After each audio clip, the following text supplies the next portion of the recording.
रही हूँ भाई, आ रही हूँ ना। गेट बजा बजा के कान दर्द कर दिए मेरे। आ गई। हाँ, खराब कर रखा है सच्ची। कौन है ऐसे बजा बजा के दिमाग खराब करती है? खुलता नहीं है क्या आपसे गेट? तू कहाँ से आ गई इस टाइम? मेरा ना दिमाग बहुत खराब है मम्मी। ओ, ना गले में चुन्नी, ना चूड़ियां, ना कुछ। क्या कर क्या ये? मुझे नहीं पता क्या। मेरी सुन तो ले बात। मुझे क्या कुछ भागती नहीं जा रही है सुनना। अंदर? नहीं, एक बात तुझे बताओ, शर्म नहीं आती? तू ऐसे आ रही है पागलों की तरफ। अपना हाल देखा तूने? आपको हाल दिख रहा है, मेरा हुलिया दिख रहा है। गर्मी में लड़की आई है, कम से कम पानी तो पूछ लो। दे दूंगी पानी पूनी भी। मम्मी मैंने बोल दिया, मैं आज के बाद उस घर में कदम नहीं रखूंगी। मैं नहीं रह सकती उस जैसे आदमी के साथ। आपने मेरी कहाँ शादी कर दी है मम्मी? मेरा ना सिर फटने लगा और मैंने तो उसके बहन वाले को भी फोन कर दिया। ख्वाहिश अब सीधा नहीं आएगी और हम यहीं रहेंगे, मैं नहीं जाऊंगी।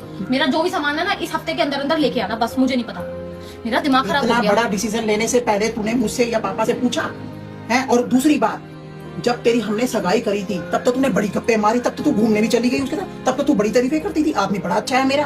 और अब तेरी शादी को कितना टाइम हो गया और उसके बाद कभी शिकायत नहीं मिली? ससुराल बहुत अच्छी है और वन सवल्ले तूने कपड़े पहने, वन सवल्ले तूने ऐसे करी, कोई खाने की कमी नहीं, पहनने की कमी नहीं, कुछ रोक टोक नहीं। ऐसा कैसे अपा मच गया? हाल करके तू मेरे घर में मुंह उठा के आ गई। मैं अपनी कहीं कोई रोक टोक नहीं है, कोई मेरे ससुराल में कमी नहीं है, कोई मेरे सास ससुर में कमी नहीं है। मेरे को दिक्कत है बस मेरे आदमी से। क्या दिक्कत है? ना वो मेरी कोई बात सुनता, जैसे मैं चाहती हूँ वैसे नहीं रहता। वो कोई डमरू नहीं है कि तू डमरू बजाएगी तेरे हिसाब से। मर्द है वो, मर्दों की जिंदगी अपनी होती है थोड़ी सी। तो मम्मी मैं क्या हूँ फिर? मैं उसके क्या कठपुतली हूँ? जब वो कहेगा मैं वैसे करूँ। जो लेडीज होती है उसको थोड़ा बहुत समझौता करना पड़ता है, ऐसे नहीं होता है। मेरे से समझौते नहीं होते। मैं समझौता क्यों करूँ? मैं उसके घर में गई हूँ, उससे ये तक तो होता नहीं है कि वो टाइम दे मेरे को, तो मैं क्या कर लूँ? मैं वहाँ पे नौकरी भी करूँ, सारा दिन की थकी भी आके काम करूँ, सब कुछ करूँ, उसके बाद जब अगर मेरा ये तो झूठ बोलियो मत कि तू काम करती है।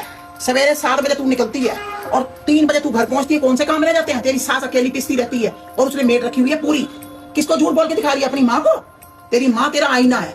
मैं वो उन माओं में से नहीं हूँ जो अपनी लड़कियों के घर बर्बाद करती हैं और शह देती हैं। जैसे आइए ऐसे उल्टे पैर भगाऊंगी, पानी भी नहीं दूंगी। उठा अपना सामान और निकल। मेरा घर नहीं, अब नहीं। आप आने दो डैडी को, मैं उनसे बात करती हूँ। डैडी का डिसीजन भी मेरा ही होगा, जो मैं कहूंगी वही होगा इस घर में। मैं अपनी लड़की को अपने घर में ब्याही हुई और बच्चे की माँ को अपने घर में नहीं रखूंगी। आप मेरे को उस आदमी के साथ कैसे बांध सकते हो? मैं अब वो उस आदमी हो गया जब तक वो तेरे को घुमाता फिराता, मुझे करवाता है, खर्चे करता है। तो करेगा नहीं, शादी करिए, कोई भाग नहीं। फिर कैसे वो बन गया गलत आदमी? थोड़ी बहुत तो मियां बीबी की नोक झोंक होती रहती है, इसका मतलब ये होता है कि मुंह उठा के माँ के घर आ जाओ। माँ ने क्या ठेके उठा रखे सारी जिंदगी के? लोगों के समाज में मैंने रहना भी है, दुनिया को जवाब भी देने हैं। तो आपने बताऊं मैं जो अगर दिक्कत कोई परेशानी होगी तो बेटी कहाँ जाएगी? बात करके शायद होती है बातें, बात करके बात होती है। ये नहीं होता कि मुंह उठा के बैग उठा के आ जाओ बिना चुनी दिए, करना हाथों में कुछ ना, माथे पे बिंदी ना, कुछ ना लेना देना। आदमी की दुश्मन बन गई चाहे वो लड़का। मेरा कुछ नहीं लगता, पर तेरा तो लगता है। तेरा तो बच्चे का बाप है। उस बच्ची के जिंदगी के बारे में सोच, जिस बच्ची की जिंदगी तुम दोनों से जुड़ी हुई है। उसका स्कूल के वो पैसे अभी ताजे ताजे भरे हैं। मैं ना पढ़ी लिखी हूँ, गवार नहीं हूँ, ठीक है ना? नौकरी कर लूंगी, अपने बच्चे को पाल लूंगी और पढ़ा भी लूंगी और मेरी बात कर लूंगी। पढ़े लिखे होने का क्या मतलब होता है? पढ़े लिखे होने का क्या मतलब है कि अपने अंदर ईगो भर लो?